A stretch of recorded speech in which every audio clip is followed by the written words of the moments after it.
오늘 이 누가복음 22장의 시작은 가롯이라고 하는 그렇게 불리는 유다의 이야기로부터 시작됩니다. 이 가롯이라고 하는 이 3절에 있는 말씀에 보면 12 중에 하나인 가롯인이라 불리는 유다에게 이렇게 되어 있습니다. 이 가롯인이라는 말은 원래 원어는 캐리오스라는 말의 의미가 있습니다. 이 캐리오스라는 말은 지명인데 예루살렘의 남단 지역을 이야기하고 있습니다. 그러니까 예수님의 제자 12 제자들이 대부분이 다 갈릴리, 특별히 어부의 직업을 가지고 있었던 사람인데 이 유다라고 하는 사람은 이 갈릴리 지역에 있는 사람이 아니라 이 예루살렘의 도시에 있었던 사람이라는 거고요. 뿐만 아니라 유다라고 하는 이게 찬양이라는 뜻이죠. 그런 찬양이라고 하는 이름을 가지고 있는, 그리고 그 장자의 영적인 장자권을 누가 갖고 있었냐면 유다 족속이 갖고 있었죠.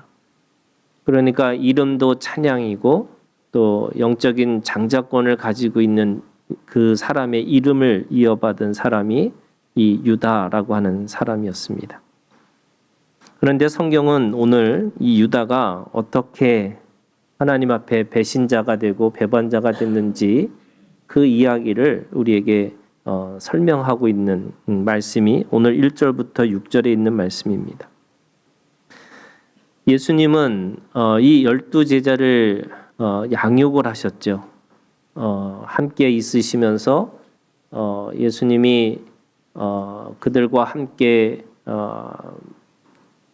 이 세계 복음화를 위해서 예수님 자신이 십자가에 죽으시고 부활하셨던 그 사건으로 끝나셨지만 그 제자들이 교회를 세우고 그들을 통해서 복음이 그렇게 전해진 것을 우리가 알 수 있습니다.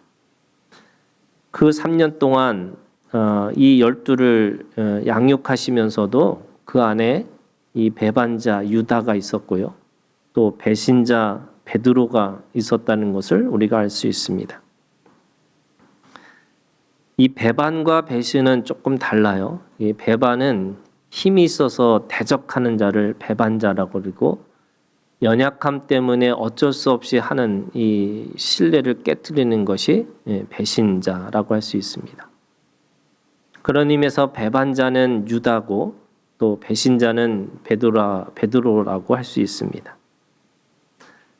누가 더 나쁜가라고 생각해 보면 사실은 둘 다 똑같은 배반자고 배신자로서 이 신뢰를 깨트린 사람이라고 할 수 있습니다. 우리가 신앙생활이라는 것을 잘 살펴보면 결국에는 이 생명관계를 해야 되는 거거든요. 우리가 구원이라는 이 말은 내가 하나님으로부터 죄로부터 해방되었다라고 하는 것이 구원이기도 하지만, 그러니까 그 죄를 통해서 죄를 이김으로 말미암아 새로운 생명 공동체, 주님이 내 안에 내가 주님 안에 그 하나가 되어지는 그 신뢰 관계를 맺어가는 것이 구원이라고 할 수 있습니다. 그래서 from sin이라고 하는 죄로부터 내가 벗어나는 것도 있지만 against sin이라고 하는 이 공동체를 통해서 내가 죄와 싸워서 어떻게 선을 이룰 것인가, 이것이 굉장히 중요한 거죠. 사람들은 비판하기가 너무 쉽죠. 누구는 뭐가 문제고 또 어떤 교회는 뭐가 문제고 또 어떤 문제는 어떤 것이 문제야 라고 했지만 결국 그런 from sin으로부터 하는 거는 어쩌면 가장 기초적이고 가장 쉬울 수도 있습니다. 그런데 더 중요한 건 뭐냐면 against sin이죠. 이 죄와 어떻게 싸워서 어떻게 선을 이룰 것인가. 공동체에 대해서 우리가 비난할 수는 있고 비판할 수는 있어도 그 공동체를 어떻게 세울 것인가 라고 하는 것은 또 다른 문제인 겁니다. 그러니까 무너뜨리기는 쉬워도 세우는 것은 그렇게 쉽지가 않습니다. 그리고 그렇게 잘 세워졌다 하는 것도 한순간에 무너뜨릴 수 있는 것이 공동체라고 할 수 있습니다. 그런 의미에서 우리가 가지고 있는 이 신앙은 이 구원의 관점에서는 우리가 죄로부터 벗어났다라고 하는 이 의롭게 칭했다라고 하는 칭의의 관계만 있는 것이 아니라 어떻게 선을 이루고 살 것인가라고 하는 성화의 단계가 굉장히 중요하다고 생각할 수 있습니다. 그런 의미에서 예수님은 이 공동체를 열둘이라고 하는 상징적인 의미죠. 모든 민족을 포함하고 있는 이스라엘이라고 하는 이 12족속의 상징이 이 12제자들에게 있었습니다. 그런데 그 12제자 중에 배반자도 있고 그리고 배신자도 있었던 거죠. 소리가 좀 이상해. 네. 그 배신자와 배반자의 이 상황 속에서 예수님은 그것을 각오하고 있었던 스승이셨고 그것을 또 배반을 각오했던 지도자였다는 것을 알 수가 있습니다. 자, 이게 무슨 말이냐면요. 오늘 우리가 누군가를 비판하고 비난하기 쉽지만 그 안에서 세우려고 할 때는 어떤 것이 있어야 되냐면 이 배신과 배반도 각오하고 있어야 된다는 거예요. 여러분 그거 각오하지 않으면 우리는 늘 누군가를 쳐내고 또 누군가에게 신뢰를 줄 수가 없습니다. 신뢰는 먼저 100% 주는 것이 신뢰예요. 어떤 의미에서 우리는 다 보고서 신뢰할 수 있을 거야 라고 생각하지만 신뢰는 처음부터 100%를 주고 시작해야 됩니다. 그래야지만 그 안에서 생명관계가 시작할 수 있고 그 안에서 내가 악순환을 선순환으로 돌릴 수 있는 힘이 생기는 겁니다.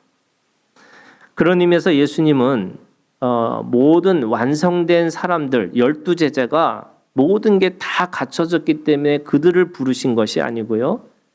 그들의 가능성 또는 그들이 하나님 앞에 쓰임받을 수 있도록 그 믿음의 여정들을 통해서 자라날 수 있도록 생각하는 그 관점에서 그들을 부르시고 그들을 키우신 것이죠.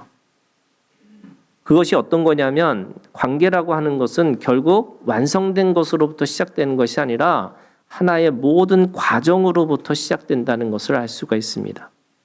완성된 자아가 아니고요. 과정 속에서 자라나는 인격으로 부르셨습니다. 그러는 의미에서 자라나는 과정의 인격으로 주님은 우리를 기다리고 계신 거고요. 제자들도 똑같이 예수님은 기다리고 계신 거죠.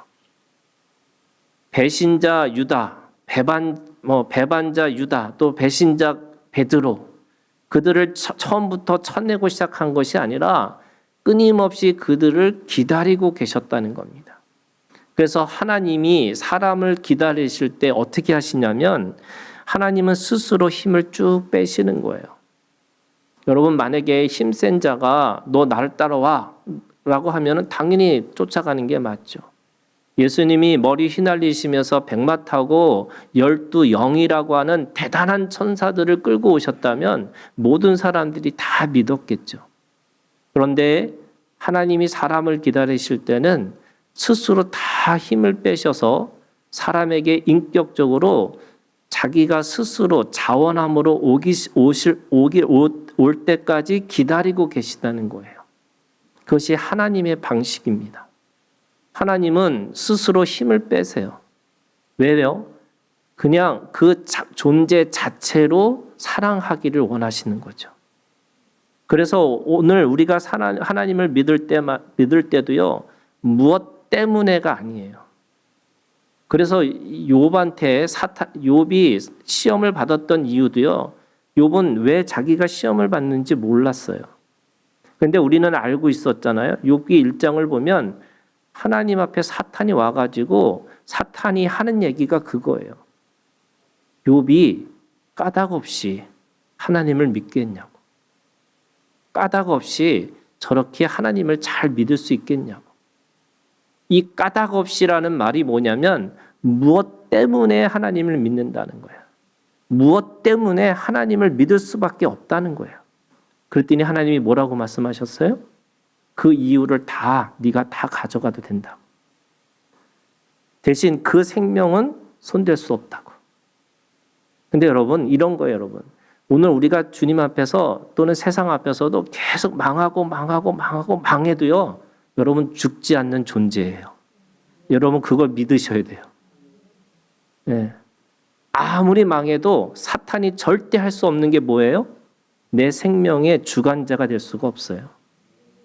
그렇기 때문에 오늘 우리가 주님 안에서 하나님을 믿는다라고 하는 말은 뭐냐면 까닭 없이 하나님을 믿는 그 믿음이 생길 때까지 자라나셔야 돼요. 하나님 그 자체가, 하나님 존재 자체가 너무 좋아서 내가 하나님을 믿을 수밖에 없다.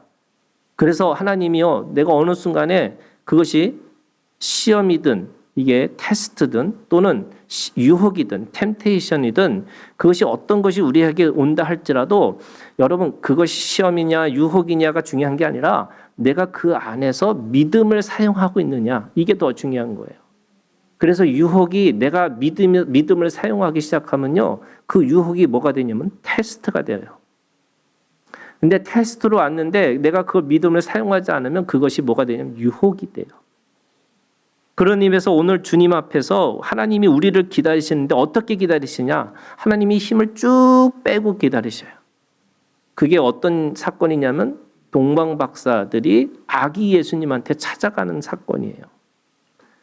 만약에 헤롯처럼 큰 왕궁에 뭔가를 대단하게 차리시고 입으시고 그리고서 모든 권력과 모든 힘을 가지고 오셨으면 모든 이스라엘 사람들이 그 앞에서 경배했을 거예요. 그런데 누구의 도움 없이는 하루도 살 수 없는 어린 아기로 오셨어요. 그것이 우리의 예수님이세요. 그래서 모든 사람들이 다 어디에 있냐면 왕궁에 있고 헤롯 앞에 있었어요. 그 예수님, 아기 예수님한테는 어떻게 보면은 정말 아무것도 없는 목자들. 그 당시에 목자는요, 지금 우리가 가지고 있는 그 생각의 목자들이 아니에요. 이미 이스라엘은 농촌 문화가 있거든요. 이 농촌 문화이기 때문에 이 정착하고 그 가나안 땅에서 사는 사람들은 땅이 있고 포도원이 있고 그리고 그 포도의 열매를 가지고 있는 사람이 부를 가지고 있는 사람이에요. 이 농목을 하고 유목 생활을 하는 사람들은 어떻게 보면 없는 사람들이 이 유목 생활을 하는 사람들이었어요. 그러면 의미에서 예수님을 찾아간 사람은 유목민이었던 이 목자들이었고요. 또 정말 그들은 구원은 받지 못했을 거라고 생각하고 있는 이방인들, 그래서 그렇지만 진리를 추구하고 연구를 했던 사람들이 동방 박사들이 주님 앞에 와 있습니다. 그게 어떤 거냐면 까닭 없이 온 사람들이에요.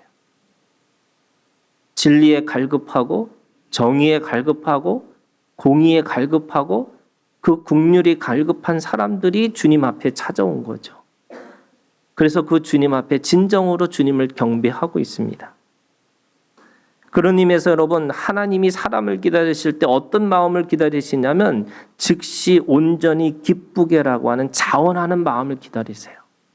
여러분, 신앙은 자원함으로부터 시작하는 거예요. 어떤 것도 여러분, 어떤 것 때문에 또는 어떤 것의 힘에 의해서 내가 하는 게 아니에요. 그래서 오늘 우리가 주님 안에서 관계하는 것도 자원함으로, 내가 주님 앞에 예배드리는 것도 자원함으로. 그래서 우리가 모이기에 힘쓴다라는 말은 하나님 앞에 내가 하나님을 만나서 하나님 앞에 경배하고 하나님 앞에 노래하고 하나님을 만나서 그렇게 했던 것들이 너무 기쁜 나머지 모이지 않으면 안 될 수밖에 없는, 이거를 참을 수 없는 그 마음을 가지고 여러분 오셨어야 되는 거예요. 그 마음이 있으셔야 돼요. 여러분, 그 마음이 살아나기를 주님의 이름으로 축원합니다. 여러분, 초대교회는요, 전도 훈련하지 않았어요.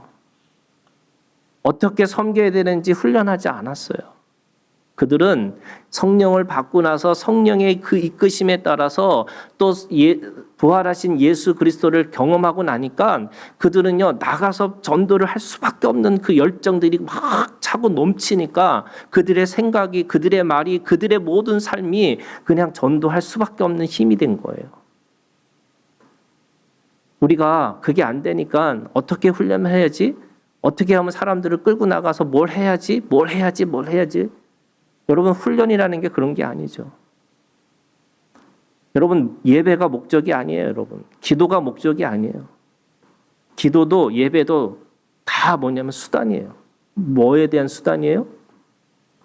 진짜 하나님을 만나는 것에 대한 수단이에요. 그러니까 똑같이 예배 드려도 한 사람은 데려가심을 당하고 한 사람은 내버려 두시는 거예요. 여러분, 똑같이 기도하지만 어떤 사람은 하나님의 음성을 듣지만 어떤 사람은 기도하다 보니까 갑자기 누가 나한테 욕했다는 그게 욕이었구나라고 생각이 나서 원수가 하나 더 생기는 사람들도 있어요, 여러분. 그런 경험이 저는 있어요. 예, 저는 있어요. 가만히 생각해 보니까 조용히 기도하다 보니까 그때 내 욕을 한 거였구나. 그때는 몰랐어요. 그래서 see you again. 두고 보자. 내가 다시 한 번 더 기회가 되면 나는 그때 다시 한번 쏘아봐야 붙여야지. 뭐 이렇게 얘기하는 거잖아요. 기도를 하면 할수록 내가 하나님 앞에 긍휼이 넘치고 그 기도하면 기도할수록 하나님의 사랑이 깨달아지고 하나님의 뜻이 그분의 가지고 있는 소원과 목적이 무엇인지를 깨달아져서 내가 이렇게 살아야 되는 거구나라고 해야 되는데 오히려 기도하는 것이 오히려 자신의 욕망과 욕심을 더 그것에 대해서 붙잡는 인생들이 되는 거죠. 그래서 기도했다, 예배드렸다, 내가 뭘 했다, 성경 공부했다 이게 중요한 게 아니라는 거예요, 여러분. 진짜 하나님을 만나셔야 되는 거죠. 그렇게 하려면 어떻게 해요? 내가 하나님 앞에 즉시 온전히 기쁘게 하나님 앞에 반응하셔야 돼요. 말씀에 반응하셔야 돼요. 진리에 반응하고 사셔야 돼요. 그래야지 부활하신 그 영광의 주님을 만날 수 있는 거죠. 어린아이 예수님이 몸도 자라고 마음도 자라고 지혜도 자라서 어느 순간에 십자가에서 못 박히셔서 죽으셨지만 그 죽으신 그분이 다시 부활하신 그것을 목격하는 사람들이 누구냐? 그 자원함으로 하나님 앞에 나갔던 사람들이 부활하신 예수님을 만나요. 여러분, 이 믿음이 있기를 주님의 이름으로 축원합니다. 그래서 오늘 말씀에 보면요, 가룟 유다가 왜 예수님을 거부하고 왜 예수님을 팔을 수밖에 없었을까라고 생각해 보면 오늘 이 말씀이 뭐라고 했냐면 3절에 보세요. 누가복음 22장 3절 12 중에 하나인 가룟신이라고 부르는 유다에게 뭐가 들어갔어요? 사탄이 들어가니. 자, 여러분 이게 중요한 거예요, 여러분. 가룟 유다가 왜 예수님을 배반하고 왜 예수님의 그것에 대해서 왜 예수님을 돈으로 팔 수밖에 없었을까라고 생각해 보면 인간적인 거부감이나 인간적인 악함이 있다는 게 아니에요, 여러분. 거기에 뭐가 있냐면 사탄이라고 하는 영적 실체가 있다는 거예요. 그래서 from sin이라고 하는 내가 죄로부터 벗어났어요. 예수 그리스도의 보혈로 벗어났다고 했지만 그 벗어난 것을 통해서 뭐 해야 되냐면 against sin이라고 하는 누구와 싸워요? 사탄과 싸우는 영적 전쟁을 해야 되는 거예요, 여러분.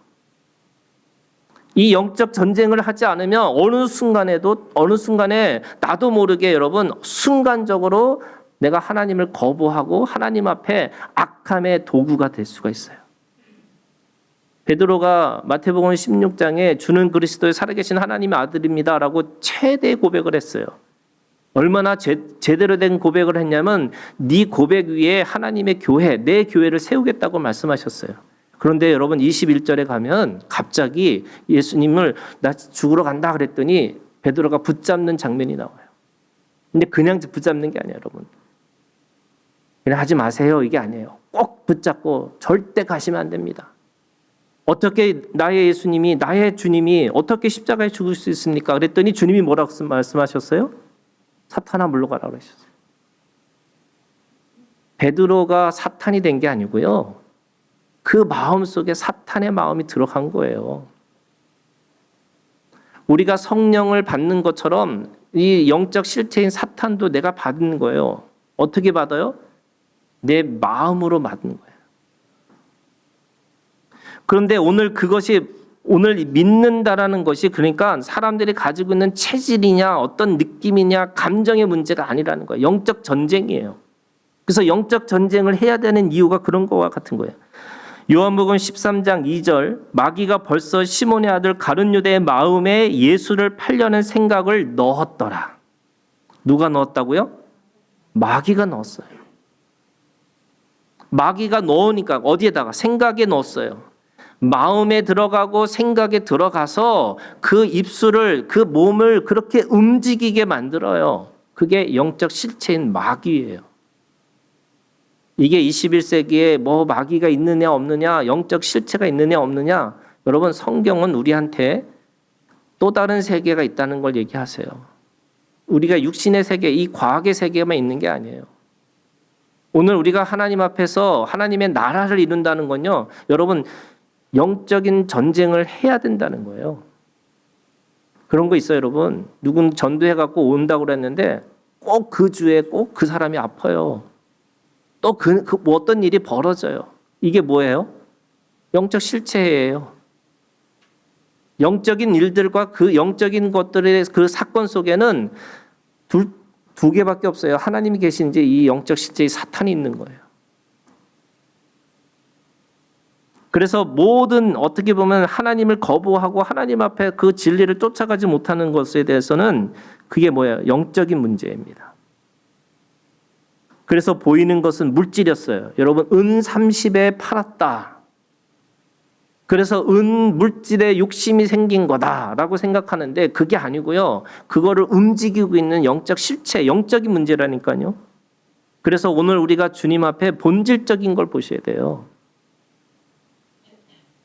그렇다고 해서 또 여러분 또 뭐 남편이 막 뭐라고 그러니까 이 영적 실체가 있어서 마귀야 물러가라 이렇게 하시면 안 되고요.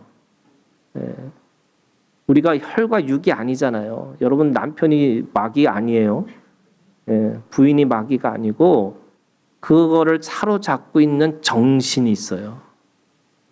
그게 진리인 것처럼 그게 그렇게 해야지만 살 수 있게끔 생각하는 거.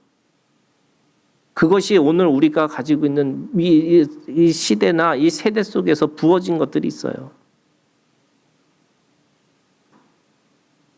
그 대적자, 그 정신이 있어요. 오늘 볼까요? 2절에 보세요. 여러분 2절에 22장 2절 대제사장들과 서기관들이 누구예요? 말씀을 연구하는 사람들이에요. 매일매일 제사 드리는 사람들이에요. 매일매일 하나님 앞에 나아가서 하나님 앞에 세상의 사람들 앞에 죄를 가지고 짊어지고 하나님 앞에 가서 기도하는 사람들이에요. 매일매일 하나님의 말씀을 연구하는 사람이에요. 이게 진리인지 이게 불인지 그걸 연구하는 대제사장과 서기관들이 예수를 무슨 방도로 죽일까 궁리하니. 여러분 이게 사탄의 정신이 없으면 어떻게 이룰 수 있을까요? 너무 신기하지 않아요? 어떻게 그리스도인들이 세상의 세속의 정신에 그렇게 하면서 어떻게 죽일까 생각하고 있는 거예요. 이게 맞나요, 여러분? 제가 어떤 기적을 보냐면 이런 것 기적을 봤어요. A가 사랑이고 B도 사랑이에요. 서로 사랑한대요. 그런데 맨날 나타나는 건 맨날 싸워요. 맨날 갈등하고. 여러분 그걸 기적이라고 그러는 거예요. 서로 사랑한다고 하면서 맨날 싸우고 있어. 대제사장과 서기관 여러분 맨날 말씀 가지고 큐티하고 매일매일 예배드리고 매일매일 그렇게 산다고 하면서 뭐 하고 있냐면 어떻게 죽일까 하고 생각하고 있다는 거예요. 여러분 삼손이 그런 사람이에요. 사사잖아요. 하나님의 말씀을 가지고 나시린의 머리를 깎지 않고 독주를 마시지 않고 시체를 만지지 않는 나시린의 거룩함을 가지고 있어서 그 나시린이 하는 일이 뭐냐면 살리는 자예요. 그런데 이 삼손이 어떤 마지막의 결론이 뭐냐면 삼손이 살았을 때 죽였던 사람보다 죽을 때 죽였던 사람이 더 많았더라 이렇게 얘기해요. 무슨 말이에요? 거꾸로 살았다는 거예요. 살리는 자가 아니고 사랑하는 자가 아니고 용서하는 자가 아니고 누군가에게 특별히 그것에 대해서 관대하고 그 용서함을 보여줘야 되는 사람들이 어떻게 정죄하고 어떻게 심판하고 어떻게 그렇게 할 것인가를 가지고 살고 있다는 거예요. 여러분 놀랍지 않아요? 여러분 놀라운 거예요. 그것뿐이 아니에요. 4절에 보세요. 이에 유다가 대제사장과 성전의 경비대장들에게 가서 예수를 넘겨줄 방도를 의논하며, 이게 자기만 그렇게 생각한 게 아니고요. 옆에 사람하고 같이 의논하고 있어요. 죄가 확산되고 있는 거예요. 다른 사람들한테 그거를 다 전하고 있어요. 죽여야 된다. 어떻게 죽일까? 그리고 5절에 보세요. 그들이 기뻐하여, 살리는 것에 기뻐하는 게 아니고요. 야, 이제 죽일 수 있을 것 같아 하고 기뻐하고 있어요. 불의를 기뻐하고 있고, 누군가를 죽일 거 하는 거에 대해서 기뻐하고 있고, 내가 어떻게 그렇게 편안하게 잘 살 수 있을까라고 생각하는 것에 대해서 기뻐하고 있어요. 여러분, 이게 사단이 가지고 있는 정신들이에요. 그리고 그들이 가지고 있는 최종적인 그 문제가 뭐냐면 2절의 끝에 있는 말씀이에요. 그들이 뭘 두려워해요? 백성을 두려워하고 있어요. 그것이 뭐냐면요, 여러분 이런 거예요. 세상의 사람들의 눈이 더 두려운 거예요. 세상의 사람들이 나를 어떻게 평가할 건가, 이게 더 두려운 거예요. 진리가, 내가 하나님 앞에 공의가, 하나님의 정의가 무엇인지에 대해서 두려워하는 게 아니고요. 사람들의 평가, 사람들이 가지고 있는 입장에 대해서 두려워하고 있어요. 저는요, 여러분, 이 교회도 마찬가지예요. 여러분, 교회 안에서도 저는 여러분 예배자가 되셔야 돼요. 예배자. 이거 진짜 아멘 하셔야 돼요. 그런데 내가 예배자로 설 때 사람들이 나를 어떻게 볼까? 나를 어떻게 평가할까? 내가 손을 들면 어떻게 생각할까? 내가 하나님 앞에서 이렇게 반응할 때 어떻게 생각할까? 그래서 그것 때문에 아무것도 못해요. 그것 때문에 내가 하나님 앞에 반응하지를 못해요. 또 내가 말씀을 이거 가지고 있으면 그 사람들이 어떻게 생각할까? 백성들을 두려워하고 있는 사람들이 누구예요? 대제사장과 서기관들이에요. 이 사람들은 권위도 있고요. 이 사람들은 그 누구보다도 하나님 앞에 쓰임받는 사람들이라고 하는데 정작 하나님을 두려워하는 게 아니라 백성들을 두려워하고 있어요. 이게 재밌는 얘기예요. 여러분, 권력자들이 아무리 힘이 세도요, 누굴 제일 두려워하냐면 국민들을 제일 두려워하는 거예요.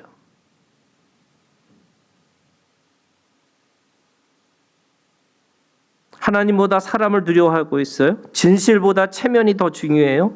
진리보다 평판이 더 중요합니다. 그러면 여러분, 이렇게 살지 않으려면 어떻게 될까? 저는 오늘 이 말씀의 제목이요. 여러분, 오늘 우리 이 말씀의 주제가 뭐냐면 6월절이라 하는 무교절이 다가오매. 6월절이라는 무교절이 다가온다. 6월절과 무교절이라고 하는 이 영적 전쟁을 하기 위한 오늘 우리가 가지고 있는 하나님의 진실이 뭘까? 다시 말해서 이 영적 전쟁하기 위해서 우리가 해야 될 것이 뭘까라고 생각해 보면 여러분, 하나님의 말씀이 기록됐어요. 여러분, 기록의 해석이라고 그랬어요. 왜 성경이 22장 1절부터 왜 처음부터 6월절이라는 무교절이 다가오매라고 시작하면서 가룟 유다의 이야기를 했을까? 가룟 유다가 6월절이라고 무교절이라고 또는 대제사장과 서기관들이 이 절기의 신앙을 잊어버리고 어떻게 하면 예수님을 죽일까라고 그렇게 말하고 있는 것에 대해서 그것을 벗어날 수 있는 방식이 뭘까? 그거는 오늘 이 6월절이라고 하는 무교절이 다가온다라고 하는 이 말씀 안에서 여러분 절기 신앙을 기억하시라는 거예요. 그래서 기록한 거 기억하고 그걸 기념하는 거예요. 제가 이 말을 만드는 게 되게 좋아하거든요. 감사와 감격과 감동이 있어야 돼요. 쓰리감. 우리가 이거 가지고 사는 거예요. 그러면 하나님 앞에서 그거 살려면 어떻게 되냐? 여러분, 기록하고 기억하고 기념하는 거예요. 하나님 안에서 기록된 말씀을 여러분 읽으셔야 돼요. 하나님 뭐라고 말씀하시는지, 왜 내가 절기라는 이 신앙 속에서 어떻게 살아야 되는 건지. 여러분, 6월절은 애굽에서 이스라엘 백성들이 해방된 결정적인 사건이 일어난 날이에요. 그게 6월절의 절기 신앙이에요. 이스라엘의 달력에 의하면 정월 14일의 저녁이에요. 여러분, 이스라엘의 하루는 저녁이 되며 아침이 되니 첫째 날이다. 그들의 하루는 저녁부터 시작해요. 그래서 정월 14일 저녁부터 6월절이 시작되는 거예요. 그 언제까지요? 15일 해가 지기 전까지. 이게 6월절이에요.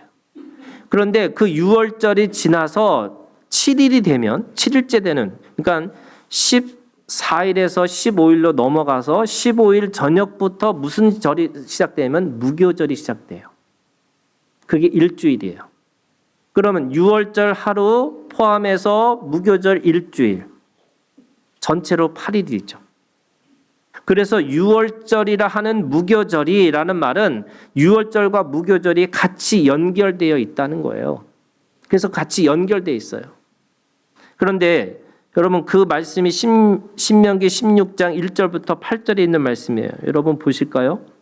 신명기 16장 1절부터 8절에 있는 말씀 속에 이 6월절과 이 무교절에 대한 이야기를 하고 계시면서 첫 번째 3절에 보시면 이 무교절이라는 게 도대체 뭐냐라고 보면 3절, 유교병을 그것과 함께 먹지 말고 이래 동안은 7일 동안요, 무교병 곧 고난의 떡을 그것과 함께 먹으라. 여러분, 무교병과 유교병의 차이는 누룩이에요. 이게 뭐 저도 뭐 잘 모르지만 이게 이스트라고 하는 이게 이제 효소, 그러니까 이거를 넣으면 빵이 부풀어서 사람들한테 더 맛있게 먹을 수 있는 게 누룩이잖아요. 그런데 그 누룩을 빼고 먹는 떡, 이걸 고난의 떡이라고 표현하고 있어요. 그 고난의 떡을 먹으라고 얘기하는 거예요. 왜냐? 3절에 나와요. 왜 그걸 먹으라고 했을까? 네가 애굽 땅에서 급히 나왔음이니. 자, 이 무교병을 먹는 이유는요, 누룩은 시간이 필요한 거예요. 어느 동안요? 그 누룩이 이렇게 효소가 이렇게 부풀릴 수 있는 시간이 필요한 건데, 그렇게 먹을 수 있는 시간이 지금 급하다는 거죠. 빨리 나가야 되니까 그거 빼고 먹어라, 이러는 거예요. 두 번째는 이같이 행하여 내 평생에 항상 네가 애굽 땅에서 나온 날을 뭐 하라고요? 기억하라는 거예요. 고난의 떡을 먹으면서 하나님이 우리를 어떻게 그 애굽에서 해방시키셨는지를 기억하라는 거예요. 무슨 떡을 먹으며?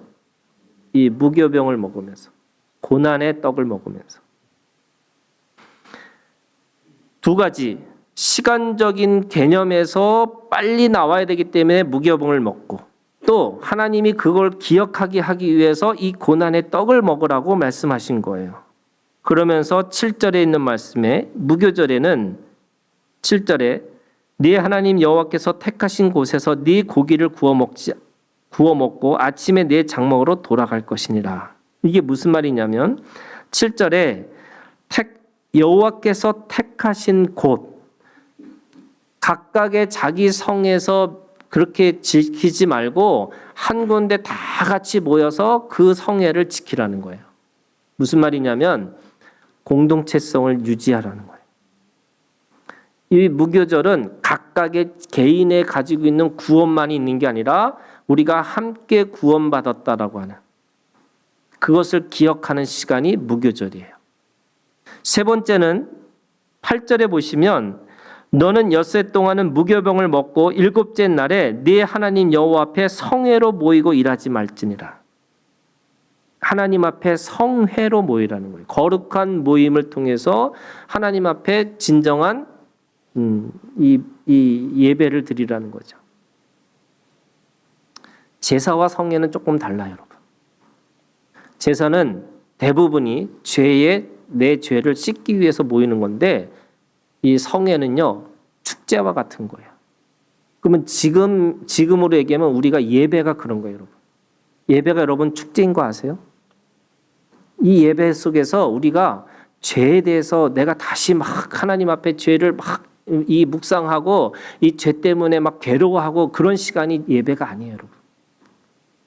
이 예배는 예수님을 기억하고 예수님이 어떻게 승리하셨고 그래서 그 승리하신 그 예수 그리스도로 말미암아 내가 세상에 나가서 어떻게 그 증거인으로 내가 살아왔는지를 가지고 세상에서 승리했던 전리품을 가지고 오는 날이 예배 시간이에요, 여러분. 그래서 세상에서 이겨보셔야 돼요. 그 세상에서 이긴 걸 경험하고 살아갔던 그 날을 성회라고 한다면 우리가 그 예배임에서 우리가 하나님 앞에 예배자로 서 있는 거죠. 그럼 무교절은 세 가지라는 거예요. 여러분, 기억과 공동체와 예배예요. 이게 무교절이 가지고 있는 우리에게 주시는 거예요. 자, 그러면 유월절은 우리가 한 게 없어요. 어린 양의 피로 말미암아 패스오버, 죽음이 넘어갔어요. 이건 전적인 하나님의 구원의 역사예요. 그런데 무교절은 내가 누룩을 먹지 않아요. 내가 한 곳에 내가 내 발을 움직여서 한 곳에 모여야 돼요. 그리고 내가 하나님 앞에서 함께 기뻐하고 감사하는 성회를 드리는 거예요. 차이가 뭔지 아세요? 유월절은 하나님의 전적인 구원이라고 한다면 무교절은 그 전적인 은혜를 받은 내가 하나님 앞에 어떻게 내가 그 믿음으로 반응할 것인가에 대한 거에 대해서 말씀하고 있다는 거예요. 이걸 뭐라고 그러냐면 성화라고 그래요. 유월절은 하나님의 의롭게 칭함을 받았다면 이 무교절은 내가 하나님 앞에 이렇게 살겠다고 이런 삶을 살아내겠다고 하는 것에 대한 믿음의 반응을 보여주셔야 돼요. 자, 이게 왜 중요하냐면 가룟 유다든 대제사장이든 서기관이든 하나님 앞에 구원받은 사람들인데 왜 그들은 여전히 누군가를 죽일까를 염려하고 있고 방도를 찾아면서 기뻐하고 있고 왜 돈을 주고 자기의 스승을 배신하고 배반했을까? 무교절에 신앙이 없는 거예요. 누룩을 거부해야 되는데 내가 여전히 그 고난의 떡을 먹고 살아야 되는데 하나님의 뜻을 따르려면 이 고난의 떡은 당연히 먹어야 되는데 그 고난의 떡이 싫으니까 영광의 떡을 먹고 싶고 누룩을 집어넣은 떡을 먹고 싶고 그래서 각자 자기 혼자서 자기 스스로 결정하고 그래서 그걸 통해서 뭔가 하나님 앞에 내가 이걸 했어요. 여러분 가룟 유다도 하나님 앞에 뭔가 했다고 생각하는 거예요. 그래서 나 이렇게 했다라고 사람들한테 평가받고 싶고 이렇게 사람들한테 뭔가 대단한 일을 했다라는 걸 보여주고 싶은 거예요. 그거 하지 말아야 되는데. 누룩이라는 게 뭐예요, 여러분? 세속의 정신이에요. 개인이 뭐예요? 자기 스스로 혼자 결정하는 거예요. 그 안에 하나님의 뜻과 하나님의 소원가 없어요. 함께 사람들이 그거 가지고 교회의 덕을 세우느냐, 그거 없어요. 그냥 내가 가지고 있는 생각대로 내가 움직이고 살아가는 거예요. 대제사장이든 서기관이든 여전히 유월절은 경험했지만 무교절은 경험 못하는 거예요. 그래서 오늘 성경이 이 말씀이 그렇게 시작하는 거예요, 여러분. 이 22장 1절에 유월절이라 하는 무교절이 다가오매. 유월절의 신앙도 있지만 무교절의 신앙이 있다는 거예요. 여러분 이거 지키고 살아야지 내가 가룟 유다가 되지 않을 거고요. 내가 그 안에서 대제사장과 서기관들처럼 살지 않을 수 있는 거예요. 그런 의미에서 여러분 사람이 하나님을 기다릴 때 어떻게 해야 되느냐? 첫 번째 여러분 언약을 기억하셔야 돼요. 말씀을 기억하셔야 돼요. 유월절의 말씀과 무교절의 말씀을 기억했다라면 절대로 하나님을 배신하고 예수님 앞에 그렇게 자기 스스로 결정하고 그렇게 하나님을 팔 수가 없는 거죠. 여러분 하나님이 우리에게 주신 말씀을 특별히 기록된 말씀을 여러분 그것에 대해서 여러분 읽으시고 들으시고 그거에 대해서 반응하셔야 돼요. 그게 오늘 기억하는 거예요. 언약을 기억하는 거예요. 그래서 언약을 기억하기 때문에 내가 그것에 대해서 30년, 40년, 50년을 가지고 그 말씀 가지고 기도하고 있는 거예요. 왜? 여러분 그 말씀 반드시 이루어지는 거예요. 왜요? 하나님께서 주신 약속이 있기 때문에. 근데 세상 사람들은 다 사람의 언약에 붙잡고 사는 거예요. 가룟 유다도 뭐라 그래요? 언약한지라.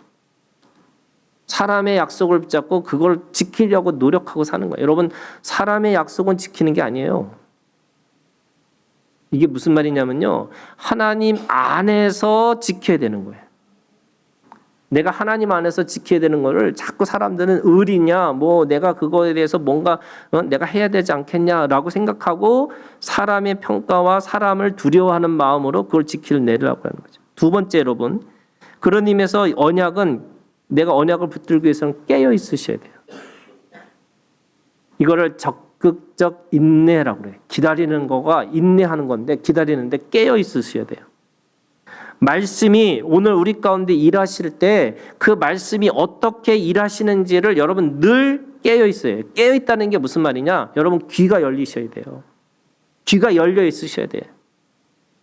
제가 금요일 날 우리 춘천에 있는 우리 박선희 대표님이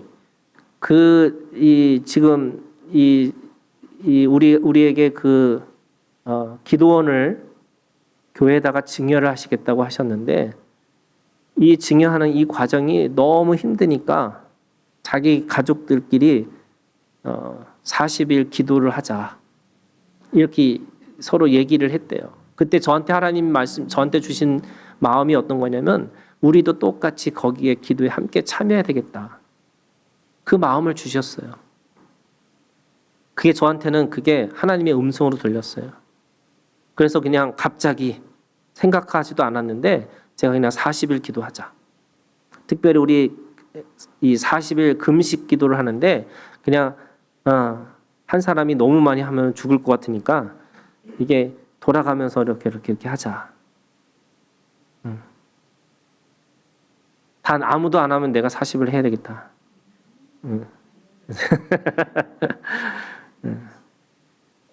그랬더니 하시겠다고 하잖아요. 여러분 그거 하셨으면 좋겠어요. 그럼 기도 제목 뭐냐? 그 기도 제목이 우리 그게 기도원이 제발 우리 걸로 되게 해주세요. 이런 기도 너무 유치하잖아요, 여러분. 네, 그런 거 하지 말고 우리 하나님 앞에 머무르면서 하나님이 뭐라고 말씀하시는지 그거 좀 듣자. 그리고 그렇게 하나님의 영적인 우리한테 지금 이렇게 사인들을 주시는 거에 대해서 우리가 그렇게 믿음으로 반응할 때 여러분 그 안에서 아무 일도 일어나지 않아도 돼요. 우리가 그 40일 한 것에 대해서 우리가 온전히 그냥 하나님 앞에 말씀에 순종했다는 거. 그게 뭐예요? 여러분 깨어 있는 거예요. 그래서 하나님이 어떻게 일하시는지 모르지만 하나님이 우리한테 저는 그런 거예요. 여러분 신앙생활은 고스톱을 잘 하셔야 돼요. 하나님이 가라고 하면 가고 서라고 하면 서는 거예요. 그래서 오늘 우리가 주님 안에서 40일 누군가의 입술을 통해서 40일 기도하라고 하면 기도하겠습니다. 그래서 그 언약의 성취가 어디서 일어나느냐? 여러분 우리 가운데서 일어나실 거예요. 그게 교회 안에서 교회 공동체 안에서 일어날 거예요. 말씀의 성취는 하늘에서 이루어진 것처럼 땅에서도 이루어질 거예요. 하나님의 말씀은 영원한 건데 그 영원한 것들이 오늘 우리 가운데 우리의 역사 속에서 우리의 경험 속에서 나타날 거예요. 여러분 이 믿음이 오늘 우리 가운데 있기를 주님의 이름으로 축원합니다. 기도하겠습니다.